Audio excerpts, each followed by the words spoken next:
We'd like to welcome you to the Heart Leader Podcast, where heart and mind align.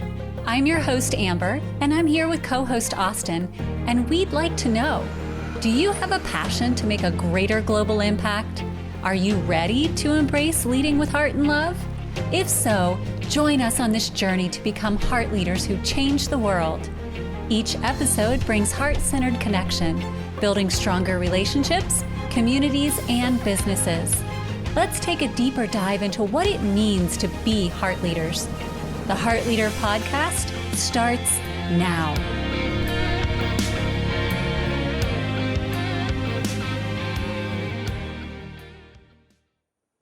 Hi, and welcome to the Heart Leader Podcast, where heart and mind align. I am your host, Amber, and today I am joined once again by the amazing Chelsea Kunde.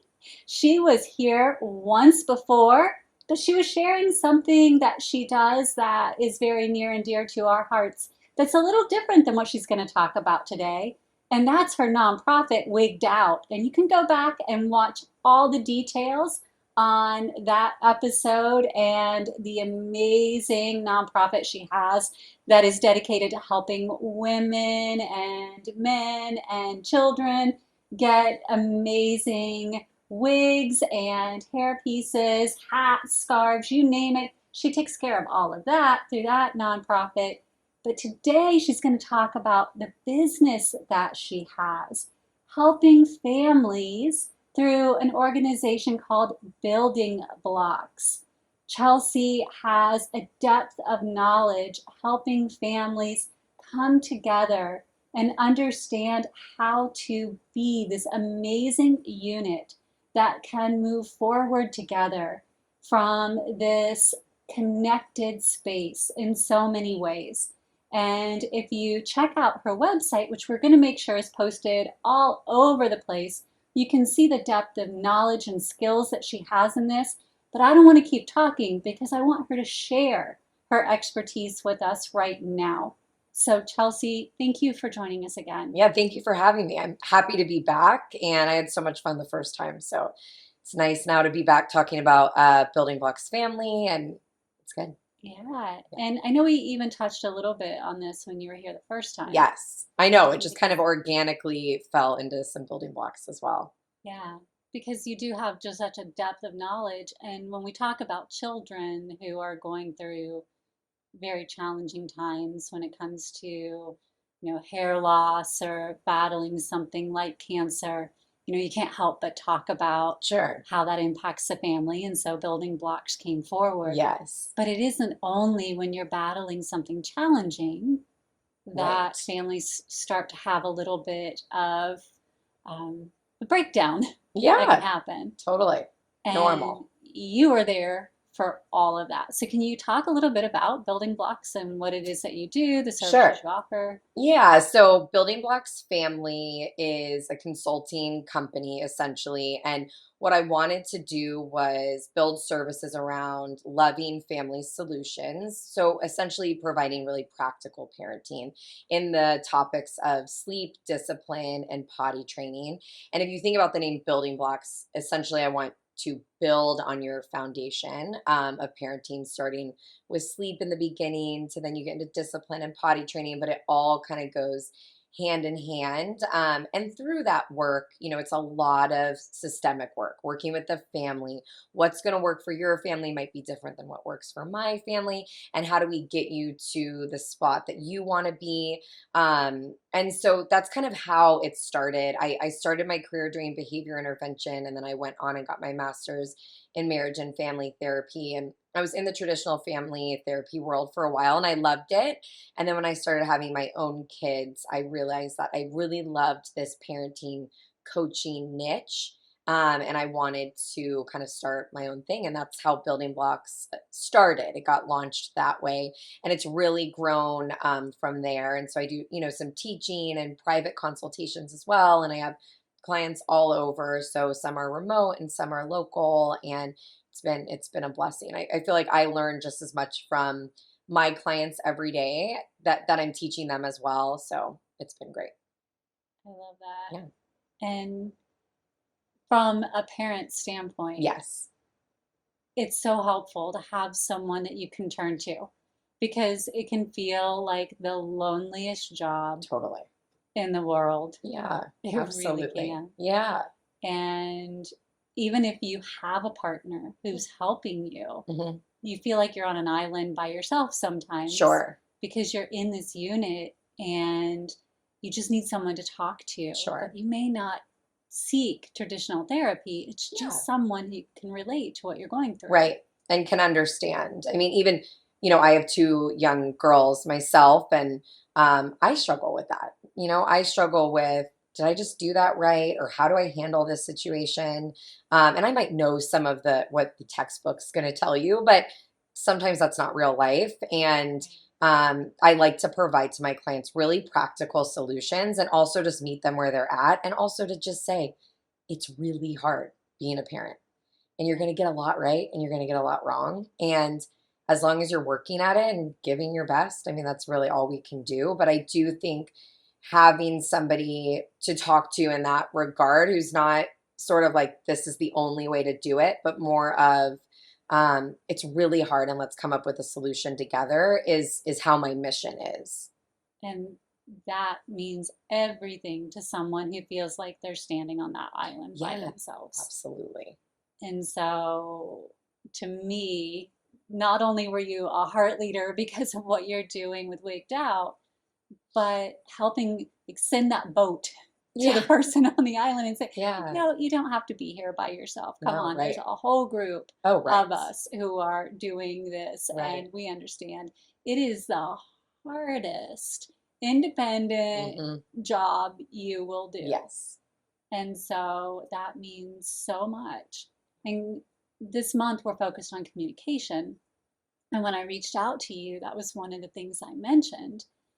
Because when we think about communication with our kids and our Hmm. family, we often think about how do I talk to my children, Right. which is such a key component. Yes. But it's also how do I talk to my partner Hmm. about what's happening with our children? Sure. And how do I talk to people outside of the family Right. about what I'm experiencing? Right. Because there's so much that is happening Hmm. inside of us when we're parenting. Yes. So, do you have, when we look at each of those layers, do you have tips or any ways that you would kind of walk us through? And we can break it down each one because I know I just threw like three Right. at you Yeah. really quick. It's like, No, I get it oh, though. yeah, it's I like, mean, communication is so encompassing, right? Like yeah. it's okay, how do I speak to my partner? How do we speak to our children? How do we want our children to speak to us? How do we explain what we're doing in our house, maybe to grandparents or other people that are involved in their lives too?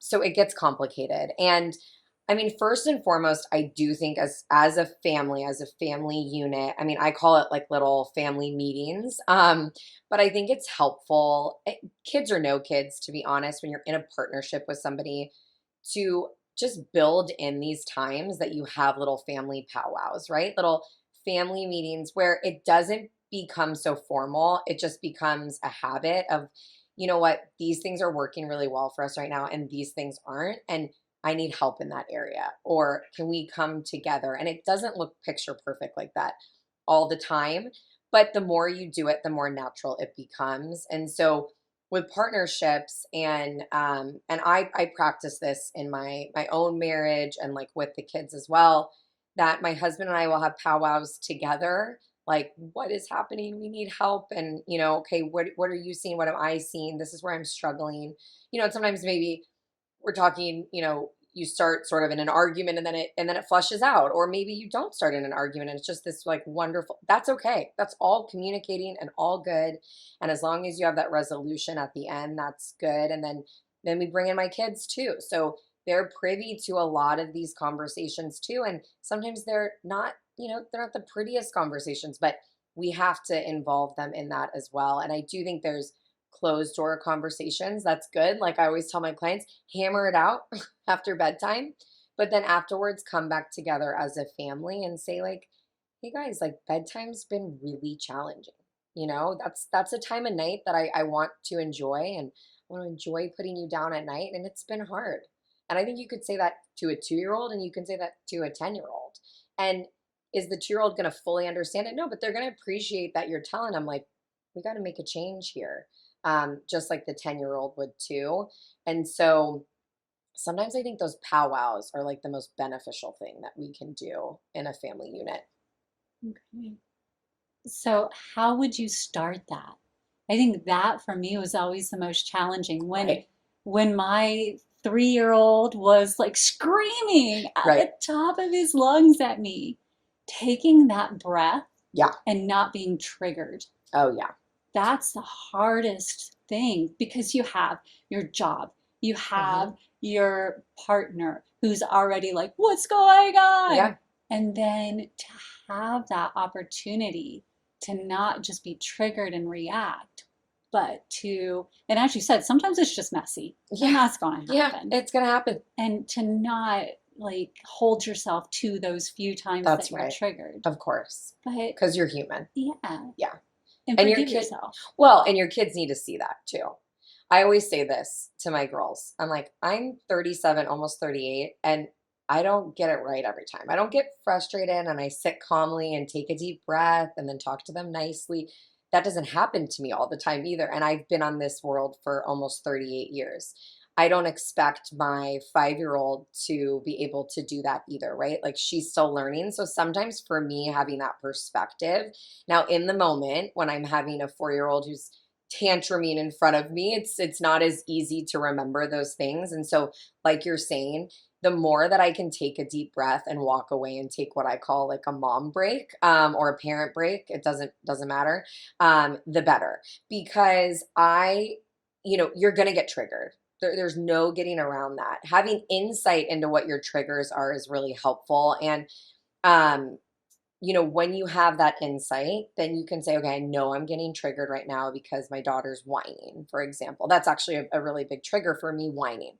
So I know I'm going to get triggered right now because she's whining. I'm going to take a deep breath. I'm going to count to 5 in my head. I'm going to walk away. And then I'm going to come up with how I'm going to respond to the whining. And so for me, it's having more strength based language around that, meaning I will say, like, hey, Reese, can you ask me that in a big girl voice? Or can you make your voice calm or strong like mine?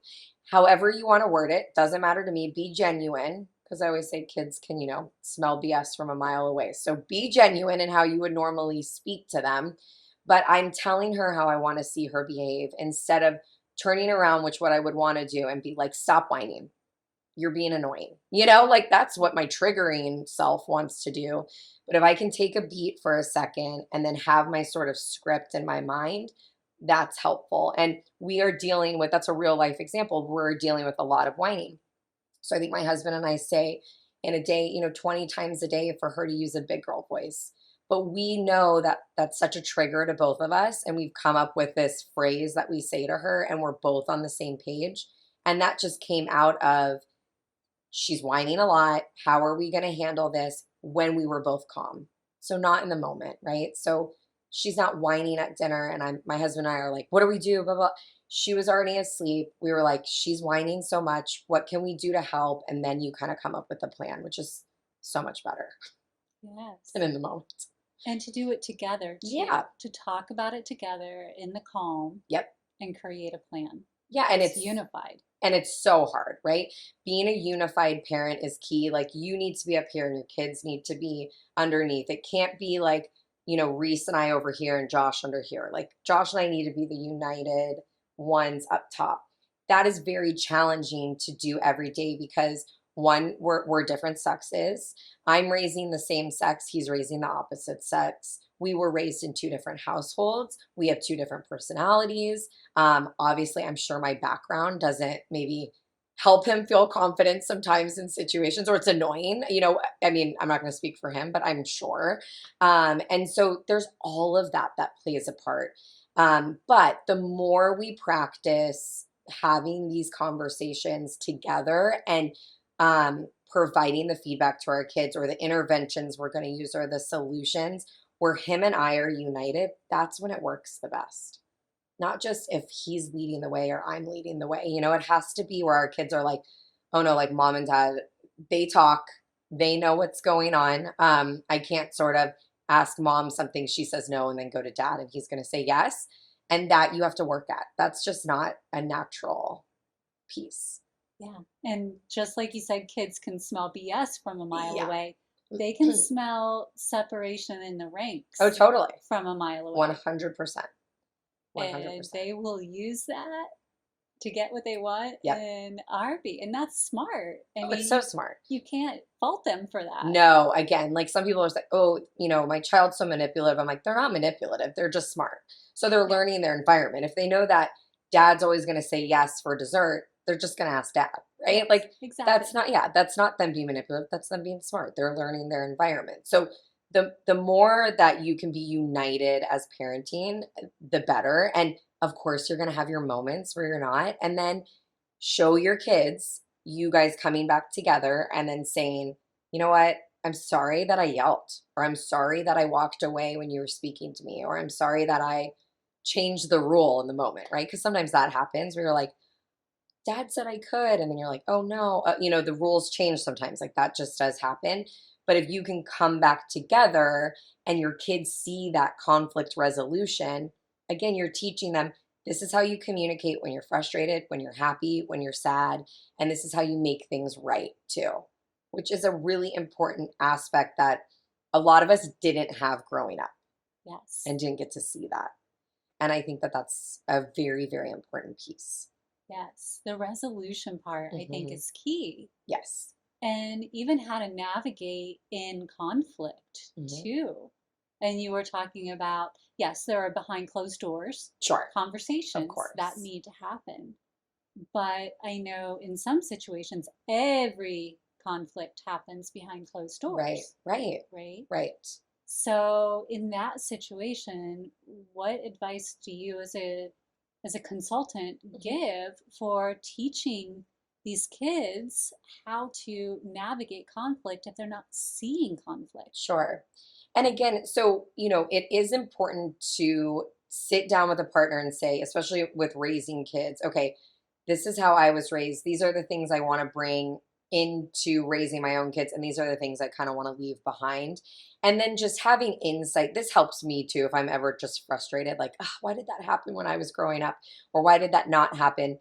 That your parents do the best that they can. And that we really do hope I hope that my kids are better parents than I am, right? Like I hope every generation learns and gets better and better. So you want to start there. Like, okay, here's kind of the communication breakdown of what's going on.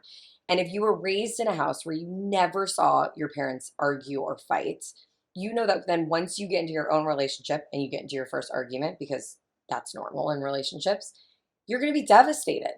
Like my parents never fought. They probably did. You probably just didn't see it. And so, what research has really shown us is that it's important not for kids just to see conflict, but to see conflict resolution. So, that piece is so important. And that piece is the message of even when you love somebody and you respect them, it's okay sometimes to get frustrated and mad. It's better to get frustrated and mad in a respectful way. You don't do that all the time. And when you hurt someone's feelings, you come back and apologize and then you move on. I mean, how many life lessons are you teaching right there without sitting down and lecturing them, right? Of like, you need to be nice, you need to say sorry, but you're really showing them, hey, you know what? Mom was not nice in the kitchen right there. And I'm sorry, to my husband. I'm sorry that I was just rude right there. And he say, it's okay. And we kiss and make up in front of them. They see that that's normal. That's what happens in relationships. Now I don't obviously want to be screaming all the time at my husband in front of my kids. No, of course not. But is that going to happen every once in a while? Of course. Is it going to happen every once in a while that I'm screaming at my kids? Of course.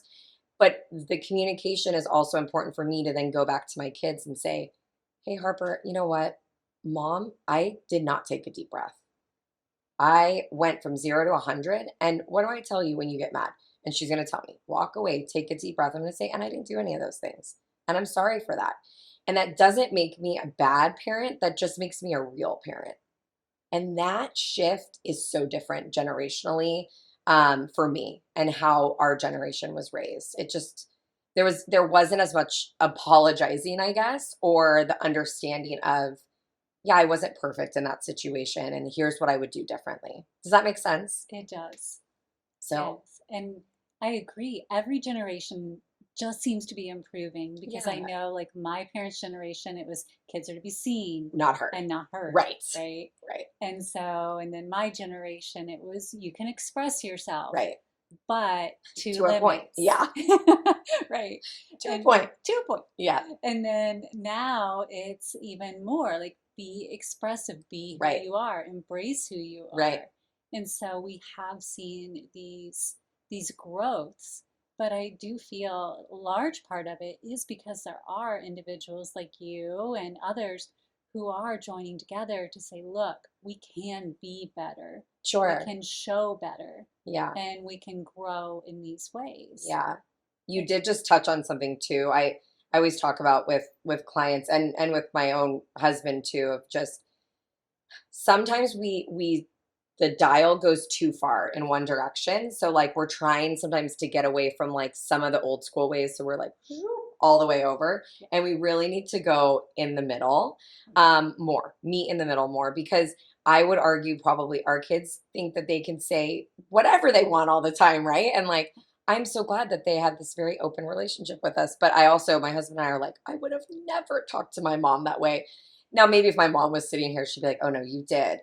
However, I don't think I did as much as my kids. I'm like, there you were not scared of me at all, you know? And I think that's okay. But I do think sometimes when we're looking at it, pulling some good from old school stuff and pulling some good from new school stuff and having that be the parenting solution is the perspective that I come from. You know, I do think that there should be rules and consequences and consistency and all that good stuff. But I do want to focus on communication and emotions too.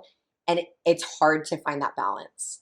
It truly is. And I feel like that's the line most parents Yeah. are walking. It's like, Right. I don't want to squash you, Right. your creativity, Right. your uniqueness. Right. But at the same point, we're living in a society Hmm. where we have to all balance Hmm. and be together. Right. And that is one of the questions I desire to explore with you too, is how do you do that? Because I agree. I think it's not just in parenting, but in our society as a whole. Sure. We've kind of, the pendulum went from here and Yeah. whoa, we're Exactly. way over here Yeah. now, which is fairly normal if we're going to find the The median balance. point, Yeah. right? We have to explore to understand where is the midpoint.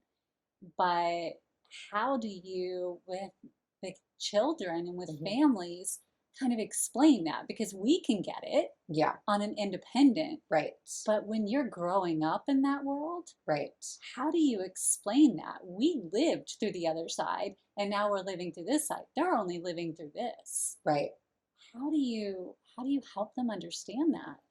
I think it's challenging. And I think that I think sometimes it's trial and error, right? So there are things that we know that we want to do differently. I'm just speaking from my own From you, experience yeah. that I want to do differently than maybe how I was raised. But there's things that I still want to do that my parents did too, that I'm like, no, that was amazing. That's the person that I am. That's why I'm, watching my husband's parents too. I'm like, no, that's why you're such a hard worker. That's why, I want to emulate a lot of those things now, but sometimes I fall back into what I just saw, okay. And then I'm like, oh, no, no, that's not how I want to parent this. I want to parent this a little bit differently. Again, I think half the battle into change is having insight into that change. And so even after the fact, knowing, you know what, I didn't handle that the way that I want to, and then making it right, I do think is half the balance of balancing that out. And then going back to those family meetings, even if it's like, hey, every anniversary, we sit down and we talk about what's going really well in our relationship and what could be worked on, and what's going really well in our family life and what can be worked on. And then those conversations just become really organic and second nature. And that communication piece doesn't feel so like foreign or like someone's in trouble, right? Like Yeah. my wife's mad at me, so now we have to talk about our relationship. No, it doesn't have to be like that. It's just more like, hey, this is the strength of our marriage right now. And then these are the areas that we can work on. And that ebbs and flows with your season of life. I mean, truly, as your kids get older, you have different challenges, but you also have more freedom, right? Like they're not as needy. Well, that's great. So how does that evolve and change our relationship and how we're communicating? And I kind of took us down a different path, but No, that's perfect though, you because know, that is part of it too. If you as a parent, like your only focus is your children, right. what do you do when your children begin to not have you Hmm. as their only Right. focus? And that is part of parenting, That's right. is beginning to understand that balance. Right. And I myself have seen friends who their life was being a mother. You Sure. don't see it as often with fathers. Yeah. I'm sure there are some. I No, have I not hear you. Yeah. experienced it. Hmm. But with the mothers that I've known, like their whole life was their child. Hmm. And the moment that child began to go off in their own direction, their sense of identity was gone. Right. So, what advice could you give to someone to have that healthy balance? Because again, that talks of the pendulum, right? Yeah. What do you do? How Right. can you support someone who's in that position? Because then you can become what they call a smother mother, right? Where Yes. you're like smothering the child Yes. who's attempting to leave the Right. nest. And yeah, and because you don't want them to, because that's your part of your identity now too. And I think sometimes, in the very beginning, your kids, there's going to be that no matter how independent or you have other hobbies or working or whatever that looks like, because kids need so much in the beginning. But I do think to always be working on something for you, something for your relationship, and something for your family. And that's really difficult. And that's not something that you're going to do every single day. I remember when I was toying with like staying at home or going back to work, and I talked to my mother in law actually, and I was like, I'm such a perfectionist. And I just said, I don't know how you did it. I don't know how you gave 100% at home and 100% at work. And she gave me some of the best advice. She said, I didn't. There was days that home I was like nailing. And then there was days where work I was nailing. And you have to be okay with having 80% here sometimes in that bucket and 100% here, and that was just really great parenting life advice, because there are days that you're nailing it. You're like, I could have 10 kids. I'm like so good at this. And then there's other days where you're like, what happened? What did I do? I don't know. I don't know how to do this. That I think is very normal. And so having, self-care is used far too much that it sort of has like this triggering. I say self-care to a parent, and they're like, yeah, I know I need to be doing self-care. But what I mean more is like taking time for you at some point in a day, in a week, even, is so important. So this is so small, but for me, I have to wake up and have like a cup of coffee in the morning before anyone talks to me in my house, quite frankly. Maybe the dog I'll let talk to me, but and for me, that just sets me up to communicate better versus if I get up as my kids are getting out of bed, I'm not going to communicate in a nice way. So sometimes it's just finding those little things that bring you joy and happiness and make you feel um, that it's not around the kids. Does that make sense? It does. But it's really hard. It's not easy. Yeah. And it'll change. So maybe when you have a newborn, it's your cup of coffee, or I always like to good shower cry. Yeah. Like I could cry in the shower and nobody would judge why I was crying. And then as they get a little bit older, like maybe you do get to go do that hour workout because it's easier, or, you could take a bubble bath and nobody's in your bathroom, probably all the people with young kids are like, what's that like? But you'll get there, Because there's no privacy. Even if you lock a That's door, right. then Little they're fingers banging. are underneath. Yeah, Yeah. or they're just hitting it Yeah, constantly. totally. Yeah. Exactly. But it changes, it evolves, so do you. But I think, having some of that communication piece there too with whoever's in your life of like, I just need 10 minutes.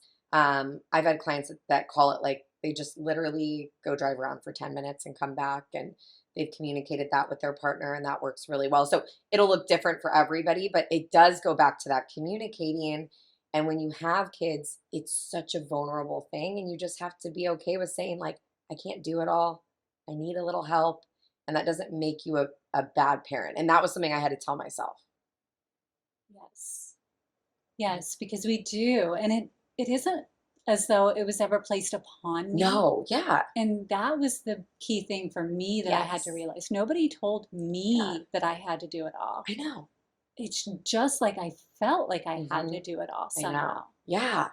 And being willing to go, okay, then I have to change. Right. In order to be the best parent for my child, have to be willing to say, I don't have to do it all. That's right. And that is hard.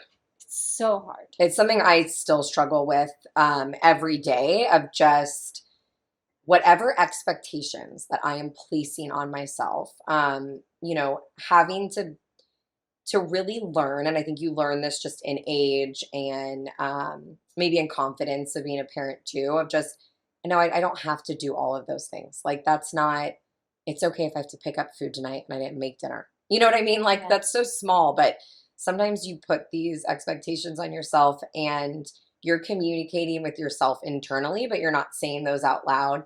And I always find it so helpful when I just say, like, oh, I know I fell short here. And I say that out loud. So then my partner's like, what? What do you mean? Like, nobody expected you to do that. And sometimes you can hammer out things that way, in communicating, that's helpful too. And really kind of bringing it back to yourself. So anytime there's a disagreement, if you can use what you call like an I statement, I'm feeling this way versus you're making me feel this way, the conversation's going to go a lot better. Yes.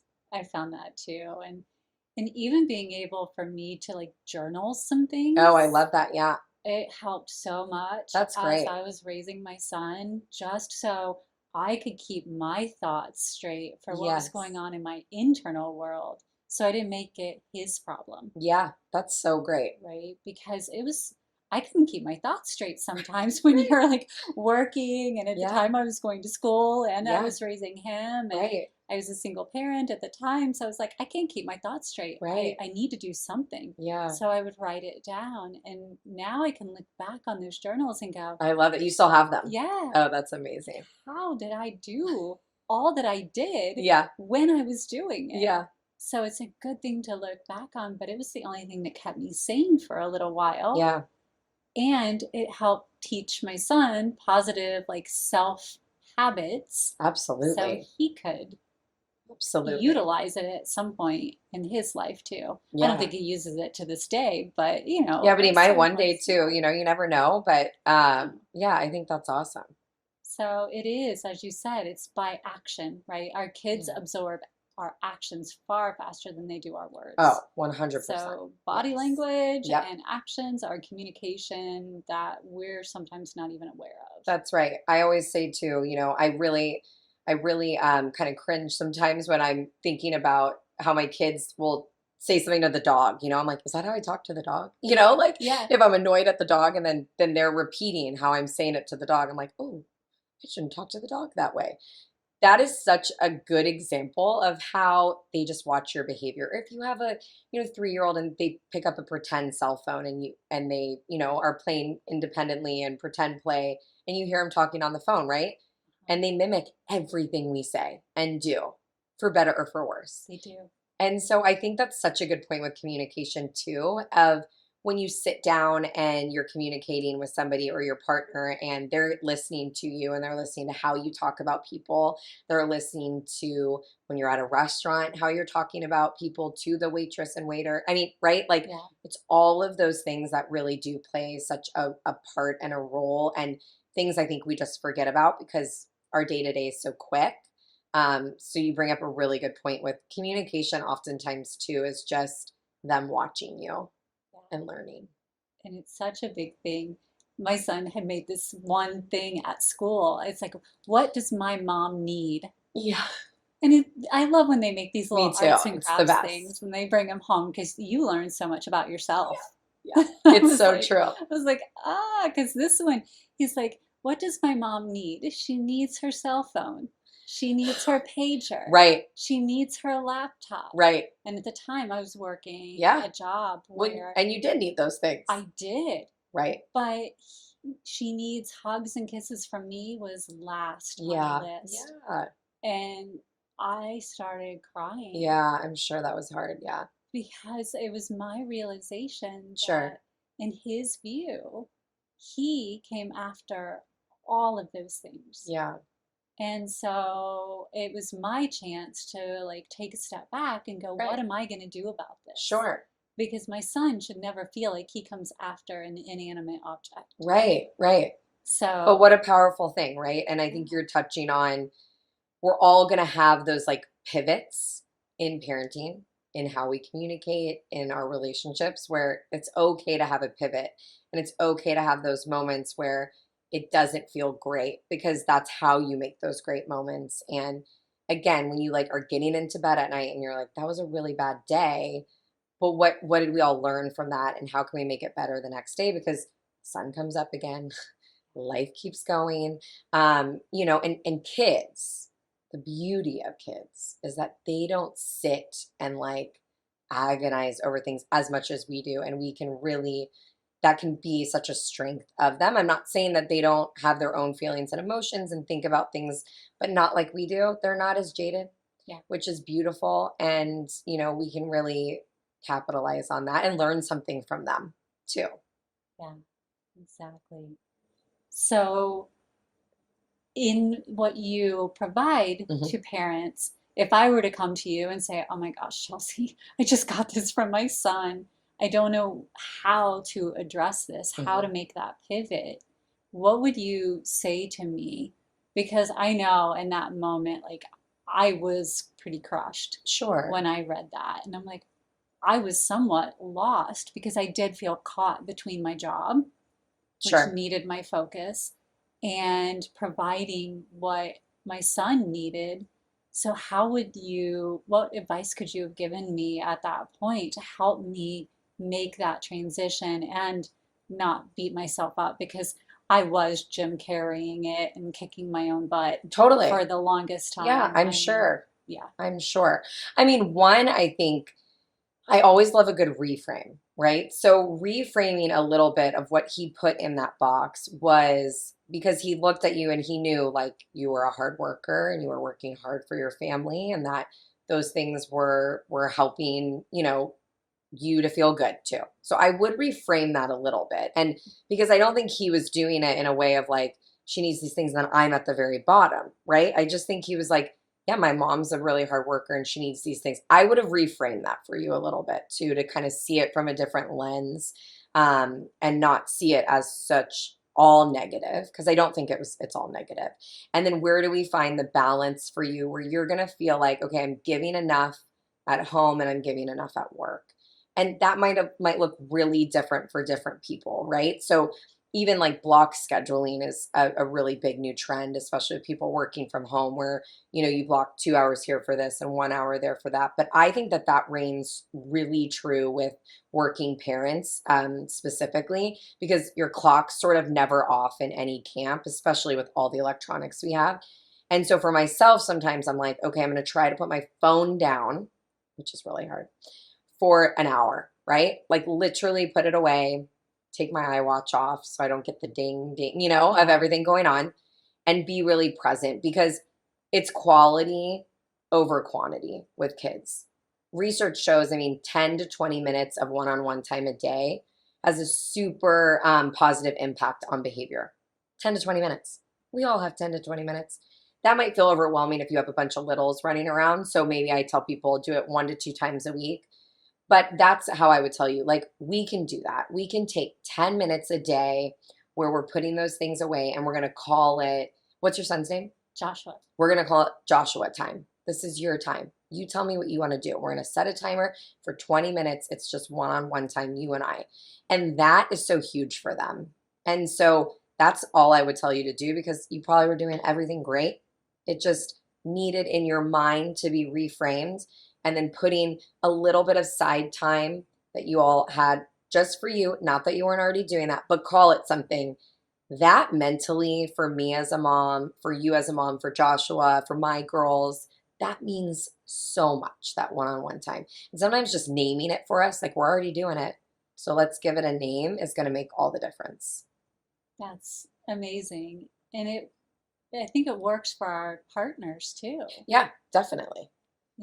having date night Yes, so that it's separate from our family time. that's right. And so, your building blocks, That's to right. go back to what you're saying. That's right. Even the name of your organization talks about everything is a building block to create the whole. Yeah, that's right. Exactly. And having those date nights is so important. And again, if you can't get out, you can have a date night at home because it's so often that you might just be sitting on the couch and everyone's scrolling on their phone. And but you can really say, like, we're going to have a date night. We're going to put the kids down. We're going to cook dinner. We're going to put our phones away.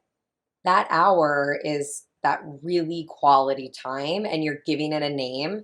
And maybe you spend every evening together, but when you're really mindful of that time together and you've given it a name and it's date night, it does make a big, big difference. So we have all this discussion and we have the groundwork and our inner family is going great. Okay. But often we get knocked from the side Yep. from external family or external friends who just don't understand Yeah. what's going on. Right. And that can throw us for a loop. Mm-hmm.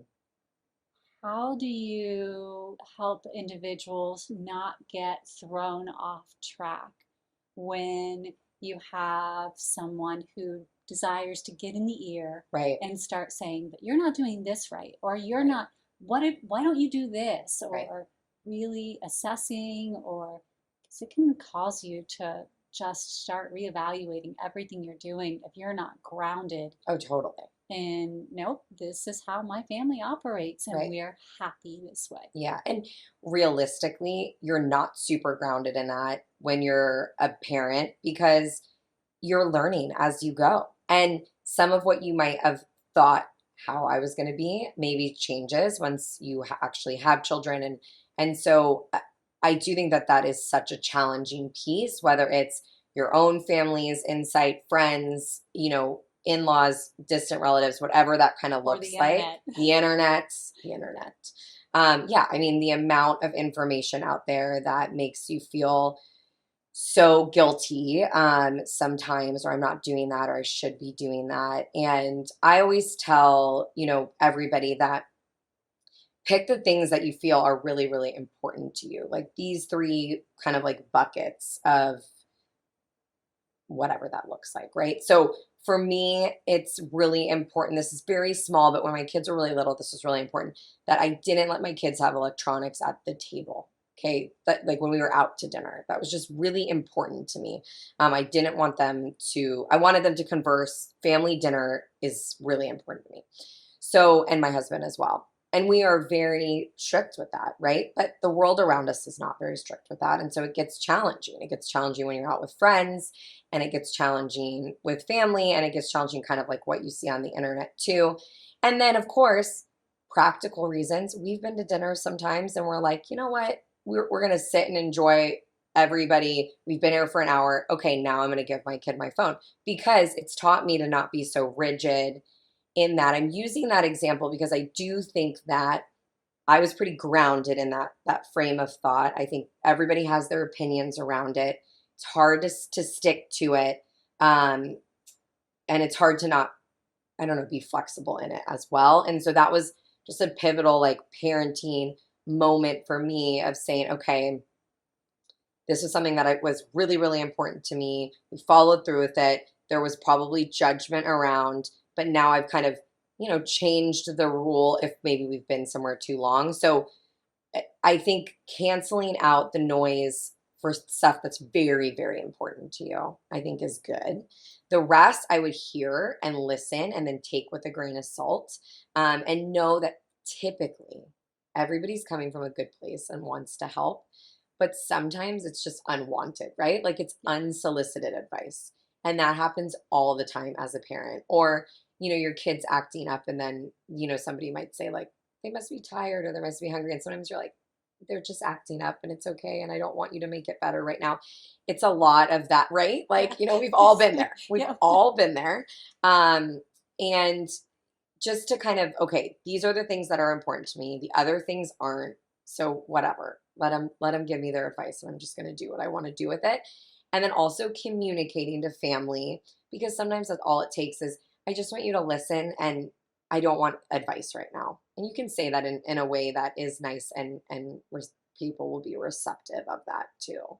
Of like, okay, like she wants to just vent and not, like, my sister and I do that a lot because we're both parents and we have differences in our parenting. And sometimes we just learn to say, like, I just need a vent. And then other times I'm like, can you give me a solution? And that's been really helpful in our communicating, but that's taken time, to get there. I wish I had like, here's 4 ways to, but I don't, because I think it's challenging depending on the relationship. But I do like being able to be transparent enough of, Yeah. like, look, I'm not looking for a solution right now. Yeah. There is no seeking of you solving this. Right. I just need someone I can share with. Right. And I love you and I know that you'll listen to me. Yeah, exactly. So can you just listen and allow me to flow through this externally so I can find my own way through it? That's right. Yeah, that's And right. that might be all that's needed. Yeah. And that'll be enough. Yeah. Or if you are looking for a solution, like, hey, can you help me solve this? Right. But let me tell you everything Yeah. before you solve it. Yeah. Or help me solve it. Right. And don't give me the solution, help me Help solve me. it. Yeah, that's right. Yeah, help me solve it. Yeah, exactly. Because a lot of times everybody just wants to kind of vent a little bit, right? And Yeah. it's the same in relationships where you might have one partner that's just a total problem solver, and stereotypically that's typically men, and then women just that's not, maybe I go to my husband and I just want to, no, I'm venting, and he's like, here's a solution. I'm like, I don't want a solution. I just want you to, just Don't listen. solve it for Yeah, me. don't solve it. But that's in his name. He wants to solve it. Like, we're here. You got a problem? I'll fix it for you, and that comes from a sweet and loving place. And so realizing that too, and then just me being able to vocalize and say, like, no, I just need to talk about it. I know we've talked about it 5 times, but I just need to talk about it one more time. Yeah. And I think that that's very normal and natural too. And you get to that place of communicating with somebody and understanding to where then you can say that, and there's going to be times you just swallow it down, walk away, take a deep breath, and you're like, okay, I'm not going to take that advice too. Yeah. That's healthy too sometimes. I agree. And allowing yourself to get to that place, I feel, with someone versus just like, nope, I'm cutting off this relationship. Right. That's right. And sometimes you can just build communication boundaries, right? Like, I'm not going to talk about parenting with that person. We have a lot of other things we can talk about, but maybe that doesn't, I don't walk away feeling good ever. And that's the same with social media, right? Yes. So only follow people that make you feel good. Unfollow people that don't make you feel good. It's such a simple concept. I had this one other parenting account I was following, and it just like unnerved me sometimes. And then finally I'm like, I'm unfollowing this. Unfollowed, and it's just really helped a lot. And so I think sometimes that's so simple and so silly that I waited so long to do that. But I do think social media can either make you feel really good or make you feel really bad. And if it's making you feel bad, there's an unfollow button for a reason, Yes. Truly. And Truly. that's a great thing to teach your kids too. 100%. If you're around somebody that doesn't make you feel good, don't be around that person. You can walk away. You don't have to hang out with that person. That's not being mean. That's just protecting yourself and having good boundaries. And yeah. Especially on social media, because again, going back, for most of the individuals who are our age or older, we had some period where we didn't have social media so prevalent in our lives, right? Yeah. So we know what it's like to not be so inundated with social media. Yes. But for our children, they don't have that experience. No. Their way of socializing is or will be through some means of social media and personal contact. Right. And so setting up those healthy boundaries around that means of communication and interaction will be so important. And that's not something we ever had to do. No. So we're navigating that too for the first time. And we're navigating our own relationship with social media, and it's addicting. It's totally addicting. And so how do, we model our own behavior and communicate to them? I mean, it's so complicated. And it will be different for everybody. Everybody's threshold with electronics and social media is going to be different. And I don't think there's just like a perfect equation. I think it is person to person, kid to kid too. Um, but it's hard and complicated. So the more conversation, the better, right? I mean, we're talking about communication, but I just think there's never enough conversation, truly. Yeah. And it makes sense then why each one of your clients, it is individual Yes. and very tailored to what their needs are. So you don't Yes. walk in and it's like, here's my program, No. and you're going to fit into this Yes. program, and that's that. You tailor it Yes. to what is happening within their family Mhm. and what their needs are. Yeah. And what's going to work for them. Because that's the beauty of life and people. What's going to work for one might not work for the other. Of course, there's certain behavioral principles that are the same, but every time I go into somebody's home, the services look different. And how would someone get a hold of you if they're seeking support in this way? Sure. So my website's buildingblocksfamily.com, and my contact information's on there. I mean, you can get in touch with me on there.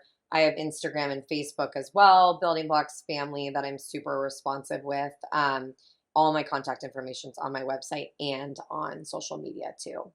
Okay. Yeah. And you post really great stuff through all of those avenues. Yes, I like to think I don't overpost, but I post the perfect amount. But yes, I want to be able to provide free content, as well as if you obviously are seeking a service, I'm happy to do that. And I have classes in person. I have online class options too, because some people just want like more of a classroom setting. I obviously do one-on-ones as well with families, and that works nicely too. I have a blog that has a lot of free content on there as well. But I truly think when you are looking to work with anybody, you want to be able to jive with them. And so hopefully when you go to my social media, you'll learn, not only my philosophy and how I work and what I think about these topics, but also who I am as a person. Because I think that's really important, and is a really fun aspect of my job. Because when you're in traditional therapy, you're more reserved because you're not just sharing all of your life, but this different way of providing services, I get to be very open and share myself and my family, and that's been really fun too. It definitely takes a different path than Yes. traditional Yep. therapy. Totally. Not that traditional therapy isn't wonderful No, and it's serves great. a place in the market, but Yes. this is so much more interactive, and you get to know people and the Yes. whole family unit in just such a different way. Yes, definitely. And you said you can do this remotely too. So, Yes. like for our global community Mhm. here, if there are those who are even located in a different country, Yes, I have clients like that, and all over the US. I mean, going back to technology, I mean, we're so blessed with Zoom and things that allow it to be really easy to provide my services to anybody that needs it. So yeah, I would say probably half of my clients are remote, which is really fun. that's great. Yeah. Well, thank you Yes. again for being Oh, I here loved being here. Thank you for having me. and for such a transparent and open and honest conversation. Okay. And for those of you in our community, if you are parenting and you at any point feel like you are one standing on an island, just feeling like you could use some support, know that you are not alone. I know what it was like to feel like that. And Chelsea has been there as well. That's why she developed this amazing company so that she can share her knowledge, her breadth of skill set. So don't hesitate, reach out, explore her website, get to know her through social media, and feel free to reach out to her through any of the avenues that we post below, or through any of the avenues through her social media, her website, or any which way that you feel comfortable. Until next time, I am your host, Amber, with the Heart Leader Podcast. Don't forget, we have a ton of free resources that are available over on the Heart Leader Toolbox. And this month we have the Effective Communication Workbook. It will include some wonderful tips and tools that you can get for yourself to really begin to navigate those communication skill sets as well. We look forward to seeing you in the Suivera community.